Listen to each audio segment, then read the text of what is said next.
Welcome to the Strategy Skills podcast. My name is Kristofarova. I'm your host. And our podcast sponsor today is strategytraining.com. If you want to strengthen your strategy skills, you can get the overall approach used in well-managed strategy studies. It is a free download, and you can get it at firmsconsulting.com/overall approach. And you can also get McKinsey and BCG winning resume, also free download. It is a resume that got offers from both firms, and you can get it at firmsconsulting.com/resume PDF. And Firms Consulting is FIRMS Consulting.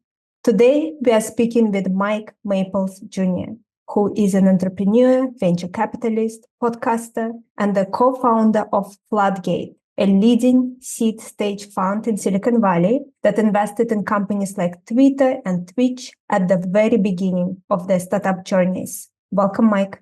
Yeah, thanks for having me. Let's start with an overview of your career up to now, because you had such an incredible career up to now, and I would love to know more. Well, I'll try to do the quick version. So I was a child of the PC revolution. So I grew up in high school programming computers, writing video games. And then I went to Stanford to study engineering and computer science, and then worked at Silicon Graphics early in my career in the 90s, and then went to Harvard Business School, and then became an entrepreneur. So I was involved with a couple of startups that went public. Tivoli Systems, where I was on the early team, went public in 1995 and was acquired by IBM. And then I helped start a company called Motive, which went public in 2004.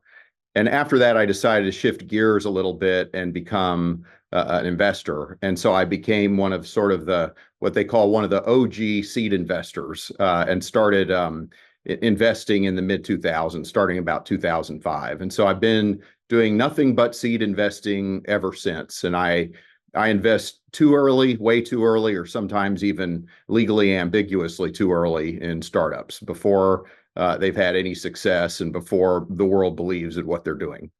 Do you remember the first investment you made? Probably the most successful was Twitter. And it was a fairly circuitous path to success. And so I had invested in a company called Audio, which was a podcasting company. And unfortunately, Apple decided to give podcasting away. And so we decided we didn't have a business anymore. But we had a side project that they were going to call TWTTR, or Voicemail 2.0. And so I like to say that in the early days of Twitter, I bought two vowels. And that was when we decided to put the vowels back into Twitter. And it just kind of took a life of its own. And this next thing I knew, it was everywhere. And so that's probably the one that's had the biggest impact of all the investments that we made. Mike, and when did it become clear to you that you wanted to be an entrepreneur? I knew from a very young age. I was lucky to discover what I wanted to do when I was a teenager. And so originally, I didn't really think of the tech industry as the best way to make money. It was more about the empowerment that personal computers provided and how just unique they were as a tool. And so I knew that I was going to be involved with personal computers pretty much the rest of my life because it was just so exciting and empowering. And then just one thing led to another, and I always just pursued whatever the next interesting thing was. And so a lot of it was serendipity and just taking opportunities as they came along, and just having an open mind to the possibility of either starting a company or investing in a startup. And if we go a little bit earlier to your childhood, what do you think happened then that positioned you to be successful late in life? My father was a very inspiring person, and he always really encouraged me to believe that there were no limits in the world. And so I remember a book when I was young on his desk called Jonathan Livingston Seagull. I don't know if your listeners have heard that before or heard of that book, but it was about a seagull that wanted to fly faster than any bird had ever flown. And I saw this book and it mesmerized me. And it's a small book. And so I asked him, what's it about? And he says to me, well, why don't you read it and you tell me what you think it's about? And so this bird wants to fly really fast, and all the other seagulls say, there's no point in trying to fly fast. We're just seagulls. We're meant to eat the scraps off the top of the ocean and the leftovers that are left behind from other people and other birds. Why do you have such ambitions? It doesn't make any sense. And he eventually gets cast out from the flock. And I always really loved that book because when I reported back to my dad, he asked me, what do you think it's about? And I said that I thought that the limits of the world that you experience, or the limits that you experience, aren't really limits of the world. They're really limits of your own mind. And most of the limits that we experience in our life are limits that we put on ourselves. They're beliefs that we have that limit our ability to go as far as we might be able to. And so what I always liked about Jonathan Livingston Seagull was it's kind of a metaphor for life. You can decide to stick with the flock and go with the flow and do what everybody else does, or you can decide to let go of the idea that you need to have limits. And so my dad was very inspiring that way. When I was in high school and had a video game startup, I said, someday if I succeed, maybe I'll get acquired by Disney. And he said, that's the wrong attitude. You should buy Disney someday. And so, if you're going to have any strategy, it should be a strategy to lead. And so I think from a very young age, he helped me believe in myself and just my own ability to sort of pursue whatever was out there. I owe him a great gratitude. I owe him a great debt of gratitude for that. He sounds like an incredible person.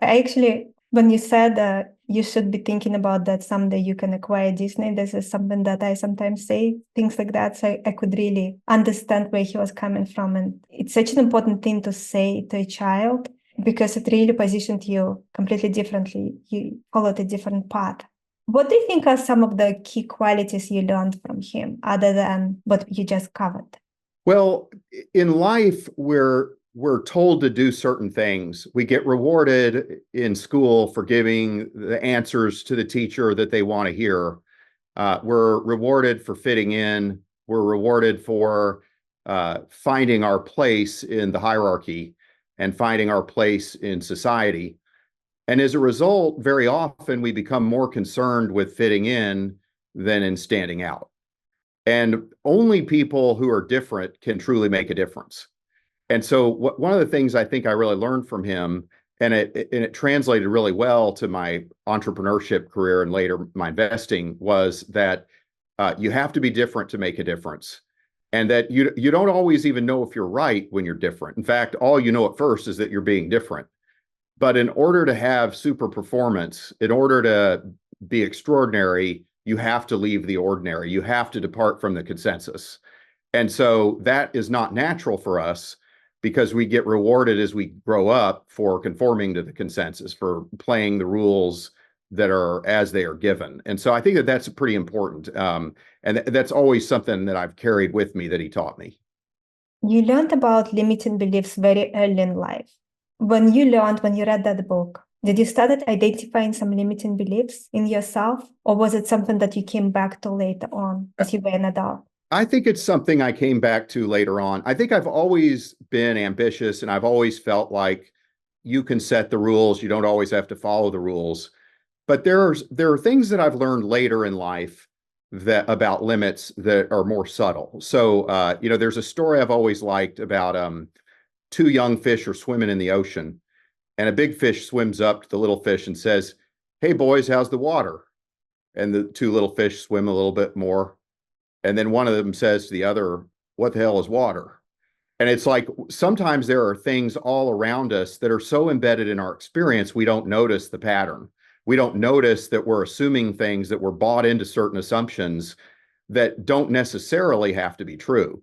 And so most of the great founders that I've worked with notice something. They find a secret that's hidden in plain sight, but that nobody else noticed because they were just too busy looking at each other and following the rules to look.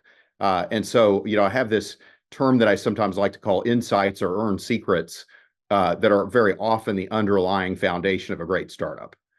And so I didn't really understand that. When I was younger, I thought, if you're passionate about achievement, you can succeed. If you believe that you can do something, you can do it. But I started to realize later on that great breakthroughs require a certain type of creativity, which is really a different type of intelligence. And it's an intelligence that allows you to see new things rather than to be persistently better at the current thing. And so now I've come to realize that that is a fundamental guiding principle to startups. How can someone become better at seeing new things? It's tricky. Some people, I think, are more suited to it than others. And so, like, I think the first main thing I think is awareness. And so most people in business work in corporations, and most corporations become valuable by persistently compounding their advantages. And so if you were to talk to Warren Buffett or Charlie Munger when he was with us, they would say, I want a business with a sustainable moat that has a competitive advantage that lasts for a long time. Michael Porter might talk about the five forces. Michael Mauboussin might talk about the competitive advantage period. But in all cases, the company's value and value creation is a function of its ability to consistently compound its advantages. Well, it turns out that startups do none of those things. Startups don't have a brand. They don't have customers. They don't have profits. They just have the founders and their idea. So startups create value differently. A startup capitalist is not the same as a corporate capitalist. A startup capitalist creates value by changing the subject. And so startups win when they deny the premise of the rules. Business is never a fair fight. The only question is who gets to fight unfair. And the default is that the incumbents fight unfair because they have all the built-in advantages of incumbency. But occasionally a startup founder is an outlier, and occasionally they recognize a new pattern that overturns existing patterns. And by showing up with a completely different answer and a completely different approach, they disorient the incumbents and ultimately establish a new set of rules that play to their advantages. And so one thing that I've noticed is that I don't think everybody in business realizes that it's a different kind of capitalism, that doing something radically different is not the same as running your business better, right? Better doesn't matter when it comes to startups. You have to be radically different. Definitely. With so much competition in the world, it seems becoming more and more competitive. So we spoke about limiting beliefs. I feel we need to cover it a little bit more because you thought a lot about it and you work with so many startups and you have seen a lot of founders who became incredibly successful. What are some of the common limiting beliefs you are seeing in people who are driven, who want to do big things, but those limiting beliefs keeping them back? Most of the limits that I see in my business are limits of the imagination. And so, maybe it's best to use an example where I experienced that limit in spite of my better attempts, right? So in 2008, a young man named Brian Chesky came in and he pitched a startup called Air Bed and Breakfast. And there was a conference room full of cereal boxes. And he tried to get the software to work. He couldn't get it to work. And he didn't have a slide deck because he thought I wanted to see a demo. So we're 20 minutes into this presentation and I haven't seen anything yet except cereal boxes. So then he describes Air Bed and Breakfast to me. You invite a guest to your house or apartment. They spend the night, you serve them breakfast the next day, and they sleep on an air bed, an air mattress, Air Bed and Breakfast. And at the time, I thought Brian Chesky was an impressive, smart, entrepreneurial driven guy. But I was concerned that it just seemed kind of crazy. Like, who would want to stay in a stranger's house? That's kind of crazy. And that seems kind of scary. And what happens if, you stay with a psycho or something like that? And so I ended up not deciding to invest. I ended up passing. And, I really regret that because the amount of money we would have made, I think we would have made 6,000 times our money if we'd said yes. So then a few years later, we ran into a company called Zimride, and they ended up pivoting into a product called Lyft, which helped define ride sharing. And when they pitched us, they said, hey, we believe that because the iPhones now have smart GPS chips, you're going to be able to do the same thing Airbnb does, but for cars. And at the time, most people thought, well, nobody's going to want to get in a stranger's car. That's crazy. But it turns out that because my partner Ann and I had foolishly passed on Air Bed and Breakfast, we were prepared to have the imagination that perhaps they would. And so, like most of the time, when you see a startup idea, most people in the world aren't going to like it. In fact, if everybody likes your startup idea, it's probably not a good startup idea. And the reason is that human beings are conditioned to like things. And so if everybody likes your idea, it means it's too similar to what they already know. It's not radically enough of a departure from the present. And so what we want in a good startup idea is something radically empowering, transformational, kind of scary, and that has good reasons for you to believe it might not work, or it might even be kind of crazy. But what the best startups often have as a virtue is most people dislike the idea, but a tiny subset of people say, "Where have you been all my life? This is the most amazing thing I've ever seen. I can't unsee it." And so startups very often are about the founder attracting the early believers in their contrarian insight. And then over time, they create a movement that enlists more and more believers until one day, what was once heresy becomes the conventional wisdom. And so that's the part that's hard in my business, is that by definition, any breakthrough idea is going to hit different at first. And that's not just true in startups. You know, when Copernicus said that he thought Galileo was right and that the Earth revolves around the sun, he was put on house arrest for the rest of his life. And it took 200 years for the Catholic Church to say, we agree with him. And so most great breakthrough ideas at the time they're discovered just seem wrong in some way. They just something seems off about them. But you know, those are the ideas that change the future, right? The ideas that are non-consensus and right. Thank you so much for sharing the stories. It's fascinating. I would love to be there in the room and see those founders pitching during the early days. Yeah, it's pretty wild at the time you have to decide. You have seen a lot of founders who became very successful later on. Have you observed something similar between them? Maybe some traits, some pattern? Yeah, and it's ironic, right? Because on some level, I'm looking for a pattern in what I call the pattern breakers. And so here's what I think I've learned is that, you know, you may remember when Steve Jobs came back to Apple, he ran an ad campaign called Think Different. And what I learned is that the pattern breaking founders both think different and act different. And the way they think different is they harness something that I call inflections to change the future. So an inflection could be, in the example of Lyft and ride sharing, the iPhone 4S had a GPS locator chip in it. And that enabled a new type of empowerment. Inflections are really important to startups because they give the entrepreneur the upper hand. It's almost like David against Goliath. The inflection is like the rock in David's slingshot that gives them a fighting chance to beat Goliath. And so the inflection happens external to the startup, and the entrepreneur creates what I like to call an insight, which translates the inflection into an empowering new product for people. And so that's where their creativity comes in. That's where the breakthrough happens. And so the insight for Lyft was, oh, that means you could do sharing economy for cars. And, you know, DoorDash had a different insight, which was you could do restaurant delivery because of this inflection. Instacart, same for grocery delivery.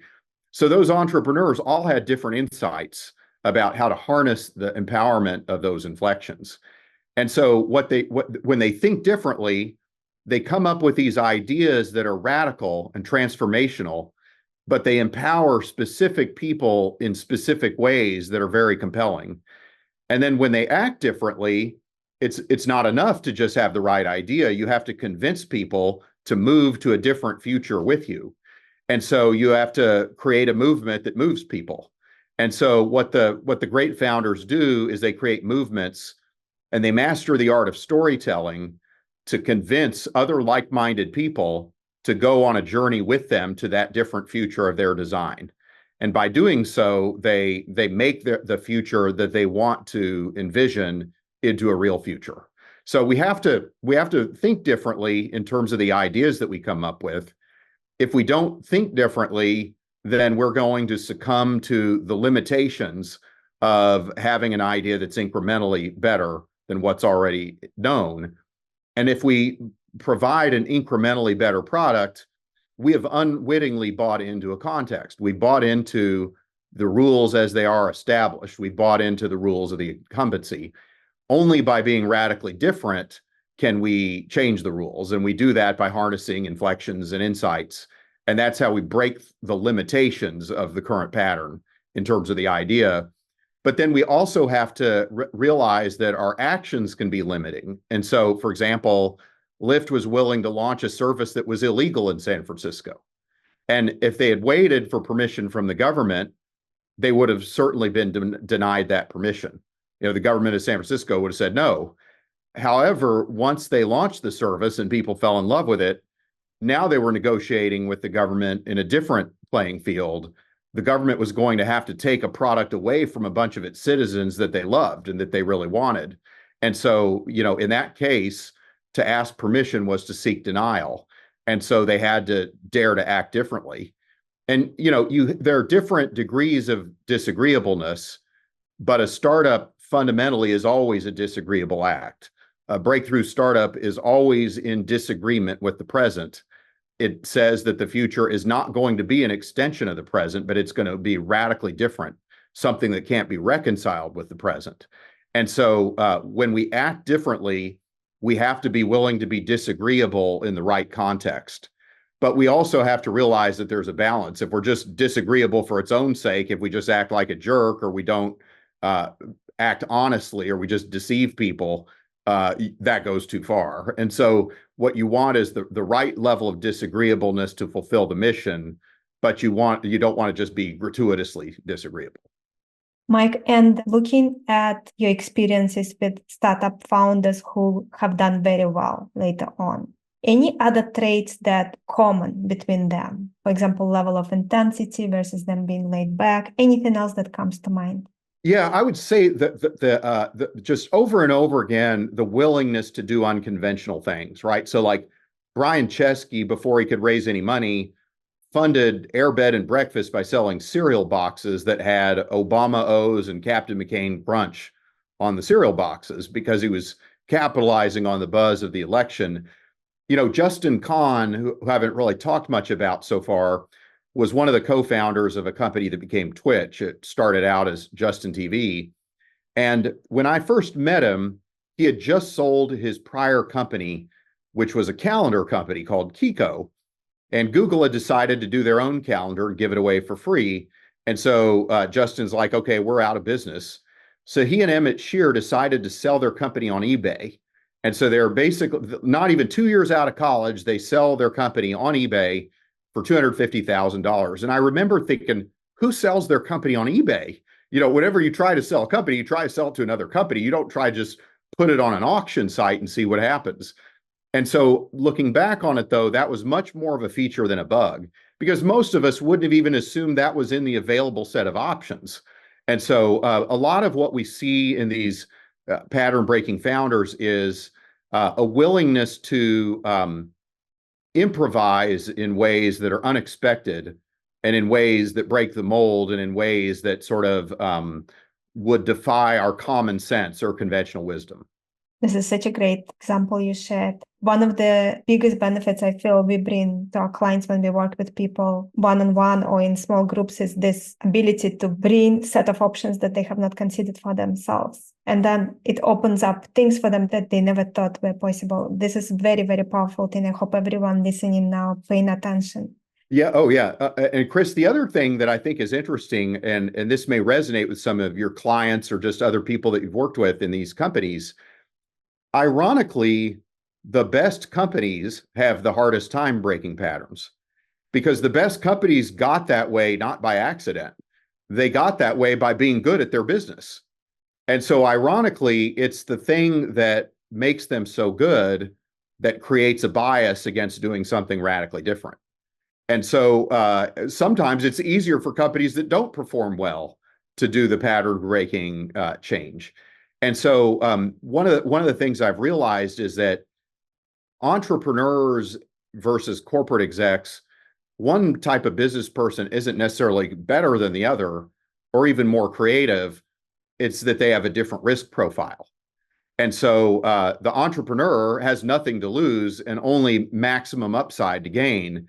Whereas if I'm a big company, I've got lots to lose. I've got customers, I've got profits, I've got economies of scale, network effects, brand, manufacturing capabilities, perhaps. I've got a lot of things that are worth keeping, that are worth protecting and extending.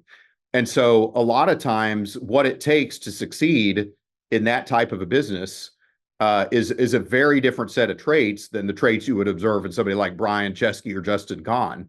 And so part of what I think is the challenge is for us to be willing to look in the mirror and be self-aware about, what we're good at, maybe what we're not so good at. And this is where, for example, I think it's pretty genius, some of Apple's recent moves to partner with OpenAI, for example, or Microsoft's moves to partner with OpenAI. It's kind of an admission that maybe the right move in their circumstance is to identify the pattern breaker and to partner with that firm rather than to try to reinvent OpenAI internally to Microsoft or Apple. And so there are lots of different ways for a big company to adopt the pattern breaking mindset, but it starts with being realistic about the difference between pattern matching and persistent compounding versus pattern breaking. And what does that mean in terms of the type of people you have, the risk profile, how you measure success, what failures you're willing to tolerate versus not tolerate? All of those things are radically different and require sort of a different mindset to succeed. And you can even see it at the level of an individual. If someone has a successful career, they often feel uncomfortable doing certain things. For example, writing a book, what people will say, but if it will not be a good enough book, or even starting something on the side, if it's allowed as part of the employment agreement, a contract. Yes. So many people are stuck and they're kind of not doing what they want to do because they're trying to protect what they have. That's right. Success is its own form of a prison. And it's like, when you become too successful that you're too big to fail, you're not going to take the types of risks that allow you to fail. Whereas, so I don't, you don't want to find yourself only doing fail-safe things. You want to find yourself doing safe to fail kinds of things. And a lot of people aren't willing to do that, right? And it's like, some people can make the shift, but what I find is that a lot of times it's about self-awareness and understanding, okay, well, we have this set of skills. We need a different set of skills for the pattern breaking initiatives. And we just need to be honest and realistic about what those are and how we go about that. But it's very hard to hold two approaches to doing business in your mind at the same time. Mike, and for someone listening to us right now, a leader within a large organization, and they want to do certain things, but they within a prison of their own success, what would you tell them? What advice could you give them? I would try to work on things where you're not overly attached to succeeding. And so, it's interesting, like if we go back to the Airbnb example, Airbnb started out as a WordPress site. So like Brian Chesky moved in with Nate, and they couldn't pay their rent. And so they say, okay, there's a design conference happening in town. Let's rent an extra room in our apartment, let people sleep on the floor, and that'll help us pay rent. Ironically, they were making money to pay rent with Airbed and Breakfast such that they could brainstorm the real startup ideas that they cared about. So they didn't even think Airbed and Breakfast was a startup idea. They were just like, it's a stopgap measure to pay rent. And what a lot of the great breakthroughs I've seen, they happen that way. They happen because you are engaging with the world, you're trying things out, you're not attached to whether it succeeds or it fails, and you end up experiencing a positive surprise. And then you start to understand why you were surprised and what that surprise portends, right? And so when a whole bunch of people wanted to rent space in Brian Chesky's apartment, he said, that's interesting. I wonder what the hotel business is all about anyway. And I wonder how often hotels run out of space and why do hotels even exist in the first place? And so he went down this entire idea maze because he savored the surprise of people being excited. And so that's what I find is that, so whereas what happens in a lot of corporations, we want to do something new. And so we propose a new initiative, and it's got the ear of the CEO, because we hear that, we need to have this ear of the CEO to have a spot at the table. Well, that's the wrong thing to do, because already it's become too visible. And so you don't want new ideas to be visible. It's kind of like when little kids play soccer, they're not attached to where they kick the ball. They just keep kicking the ball in a state of play. Startup ideas are a little bit like that. You're just tinkering with technologies of the future without an attachment to where it's going to necessarily go. And it's your ability to notice the surprises and double down on the things that are working, right? You escalate your commitment as you increase your certainty, but you want to start out with as minimum commitment as possible and exploring interesting things for its own sake. And you want to have the right people engaged in that exploration, right? So exploring is really different from exploiting, and you're trying to explore in ways that are not too visible at first and aren't too risky at first, and that don't become a career limiting move for somebody if they don't turn into something right away. Mike, and when you're considering an opportunity with all the wealth of experience you have now, how do you know this is probably a breakthrough opportunity versus this is just a crazy idea and it is a waste of time? Well, the scary thing is you never totally know, right? So if you're non-consensus and right, you don't know that you're right at first, because all breakthroughs by definition are undiscovered. And so you're going down a path of discovery before you've completely discovered it. So you only know at first that you're non-consensus. And so what you want to do, and part of why I wrote the Pattern Breakers book, is I wanted to help people think about what opportunities that are non-consensus are worth pursuing. And you could stress test these opportunities by saying, okay, does it embody inflections? Is there something new that happened in the world that empowers people? What was that specific new thing? How does it specifically empower people? Who does it empower? And then, okay, what is my insight? What is the thing about the future that I know that's not obvious? And so what I found is that a lot of times the idea itself, the implementation can change. Zimride changed to Lyft, Sasher changed to Okta, Justin TV changed to Twitch. But they were all opportunities worth pursuing because the founders were tinkering with new technologies that provided great forms of new empowerment. And so that's what we're really looking for. So when I make an investment or when a founder starts a startup, they have to be willing to risk the fact that they're wrong. It's not knowable at the outset completely if you're right, because if you knew that you were right, then that means you're too much like the consensus. And so it's your willingness to fail that lets you succeed. And there's no such thing as massive success without a willingness to fail. It's theoretically impossible. And so people have to internalize this idea. It kind of goes back to Jonathan Livingston's seagull. You have to depart from the flock to make an extraordinary difference. You can't make a huge difference by being part of the flock. And the less that you're willing to stray from the flock, the less you're going to stand out in terms of your ability to make a difference. So you have to kind of venture away from the flock, not exactly knowing what the adventure is going to entail, but that it's a worthy adventure to undertake. That is so true. So you're always looking at if idea is going to empower people, who will it empower, by how much it will empower. Yes. So like in the case of Lyft, the inflection was an iPhone 4S had a GPS chip. Why is that empowering? Well, it means that we can locate riders and drivers with an algorithm within 1 meter. Before the iPhone 4S, you could have been right about the future, but you wouldn't have been able to implement a product that embodied that future because the phones didn't have the capability to locate riders and drivers in real time.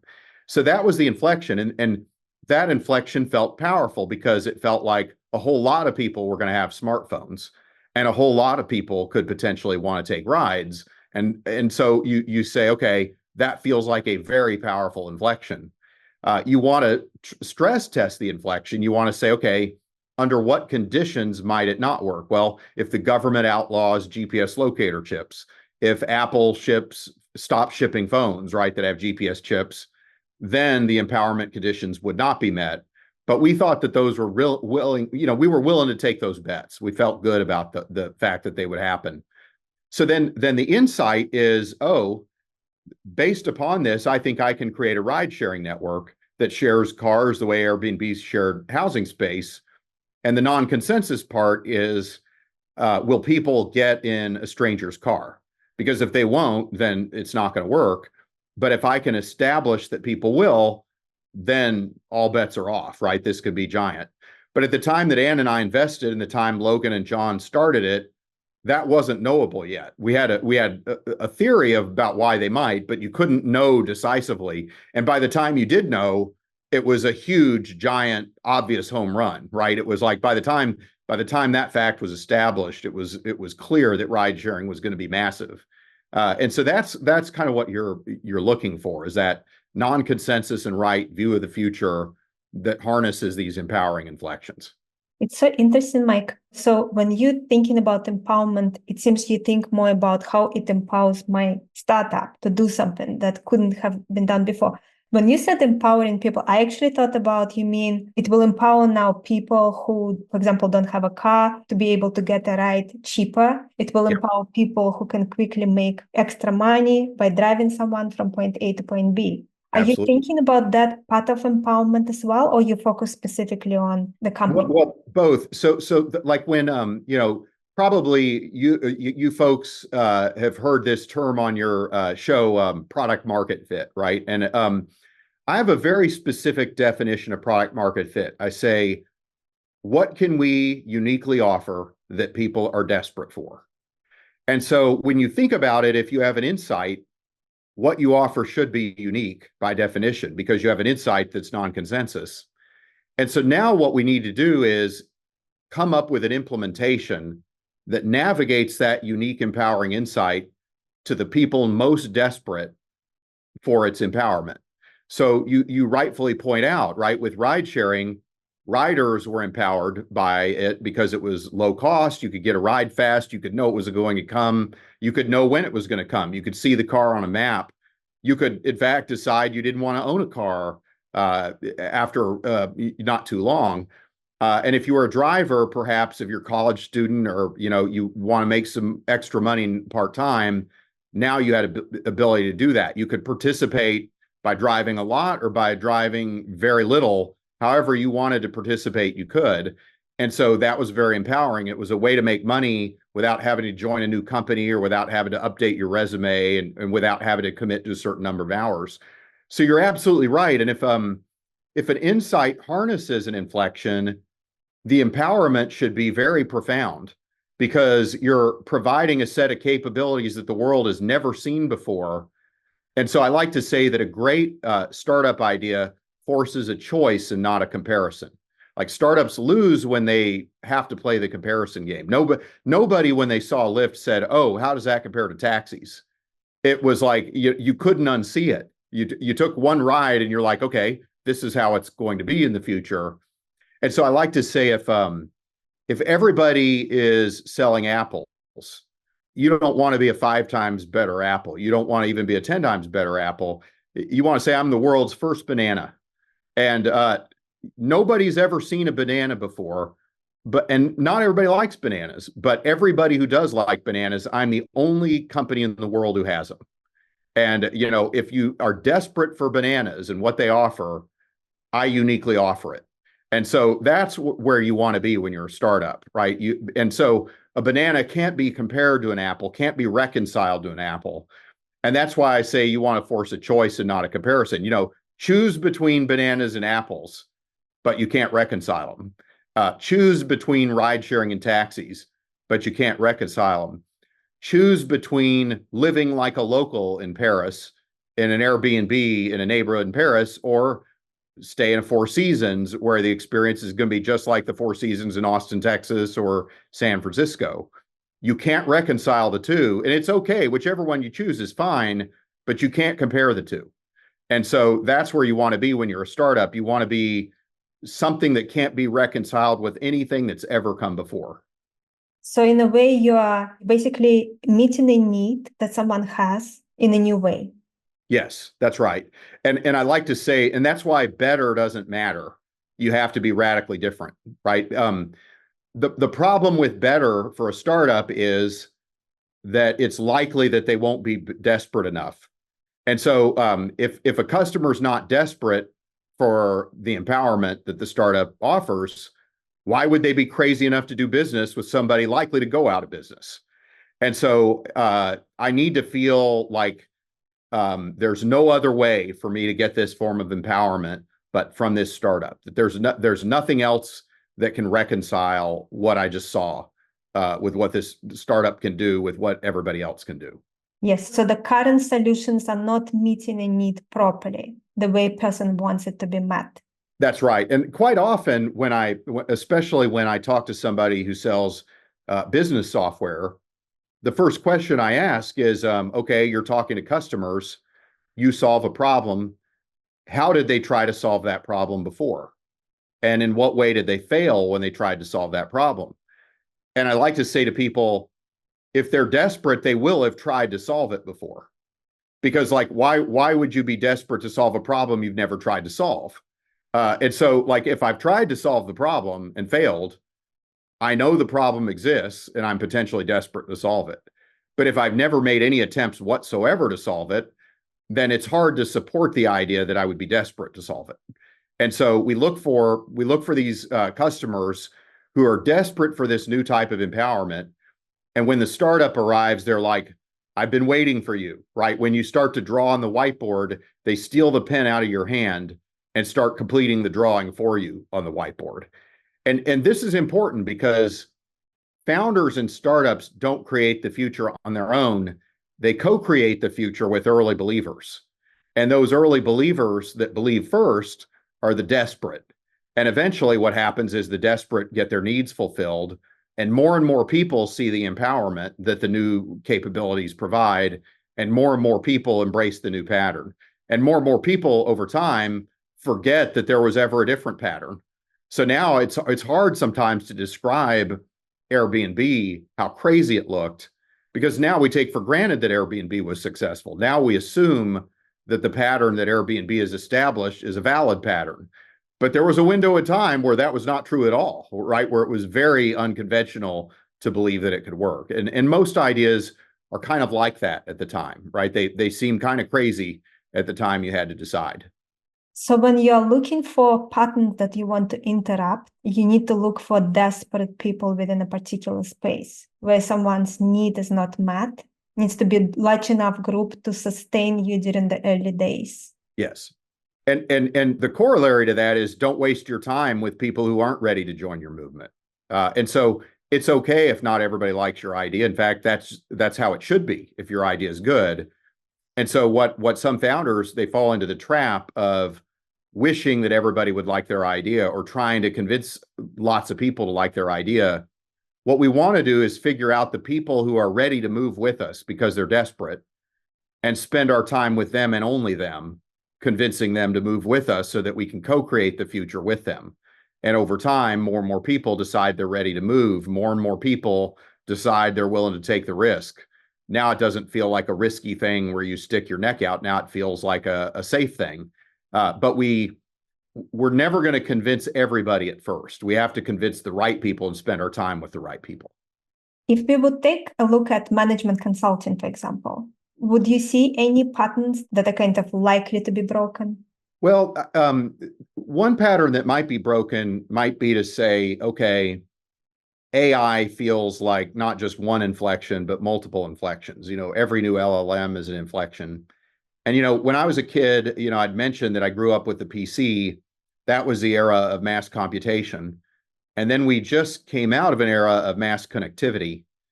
And now I think we're entering an era of mass cognition. And a lot of what people offer when they consult is they offer their judgment, they offer their analysis, they offer a set of things that are bundled within a consulting engagement. So what we see in many fields now is cognition might be unbundled, and there might be some cognitive tasks that can be better handled or more cheaply handled by a computer. And so what I'm always asking is, what are the elements of cognition that are expensive today? what types of fields are the people expensive? Are the predictions expensive? Are the dollars per hour expensive? And in what cases might mass cognition be a complement to that, or might it be a substitute for that? But it could be either one, right? And so some people might be able to do 10 times the work with the current set of people they have as a consulting firm. Other people might be able to do a better than good enough job at a tenth of the price of an existing consulting firm. But I think AI for sure will impact the business, right? The only question is how and how soon. And so those are the types of questions that I would be asking if I were in that field. 100% agree with you. Mike, anything else you want to share? Maybe something you wanted me to ask you and I didn't. Now is a great time to share it. Yeah. So one thing that I've noticed is this idea of where do great startup ideas come from? And so a lot of people tend to believe that the great entrepreneurs, they just have more vision. And they have an idea about what vision is that I don't agree with. And so they tend to think vision is almost like having better binoculars to go look out over the horizon. I can see past more mountain ranges than the next person can. But what I like to say when I look at a startup idea is this from the future? And so there's a saying by William Gibson, the cyberpunk author, that says the future is already here. It's just not evenly distributed. And the best startup ideas I've seen have come from founders who are already living in the future a little bit before we do. And they don't think of it as, they're not even trying to think of a startup usually. Usually they're tinkering with the technologies of the future. And by tinkering with those technologies, they become intimately familiar with it, what's new about it and what its limits are. And so they encounter barriers to getting the most out of their technology. They see the limits of what it can and can't do, and they build things to overcome those limits and overcome those barriers. So like Mark Andreessen, when he invented the internet browser, he wasn't trying to address a browser market. He was a student at the University of Illinois in a supercomputer lab, and he was tinkering with the new technologies of the World Wide Web, which, you know, the internet had just basically barely been legalized by the government for business use. It had only been in academia and the government. And so what was Mark doing when he created the browser? He was trying to make the internet immediately more useful for him. He was solving his own problem. He was building what was missing for him. And so I like to say, if you want to have a great startup insight, don't try to think of a startup. Instead, live in the future and build what's missing in the future. And so all of the great startups that I've worked with, well, not all of them, you can never say anything with 100% certainty, but more often than not, in a way that's very humbling, the founder was already living in the future, a future that many of us were about to live in. And they discovered something missing in that future, and they built something that a whole bunch of us were going to take advantage of someday. But that's very different from, I'm going to try to ideate for startup ideas. You know, I'm going to try to, you know, put Post-it notes on a whiteboard and, you know, come up with brainstorm a bunch of different things and interview a bunch of customers and have focus groups. I tend to think that before you get out of the building, you want to get out of the present. And so, you know, getting out of the present, catapulting yourself to different futures, spending time tinkering with things in the future directly is where most of the great startup ideas have come from. Where can our listeners learn more about your book, learn more about your work? Yeah, probably the best place to start would be, so I have a Substack called patternbreakers.substack.com. And that's kind of like, you know, each article is like 1,500 words. And then the book is, if you can get it on Amazon or just go to patternbreakers.com. But the book goes into more detail, right? So the book is more like 50 to 60,000 words and kind of offers a set of very specific examples of how to stress test ideas and how to stress test inflections and how to kind of handicap the odds of success for an initiative that somebody's pursuing. So both of those are probably the right place to start. And then, of course, our website for Floodgate is just www.floodgate.com. Mike, thank you so much. You are such a fascinating person. I really enjoyed our conversation. Yeah, well, hey, thanks for having me. It was an honor to be on your show, and I hope people get something from it. I am 100% sure people will get a lot from it. Our guest today again has been Mike Maples Jr. Check out Mike's book. It's called Pattern Breakers. And our podcast sponsor today is strategytraining.com. If you want to strengthen your strategy skills, you can get the overall approach used in well-managed strategy studies. It is a free download, and you can get it at firmsconsulting.com/overall approach. And you can also get McKinsey and BCG winning resume, which is a resume that got offers from both firms. And you can get it at firmsconsulting.com/resume PDF. Thank you everyone for tuning in, and I look forward to connect with you all next time.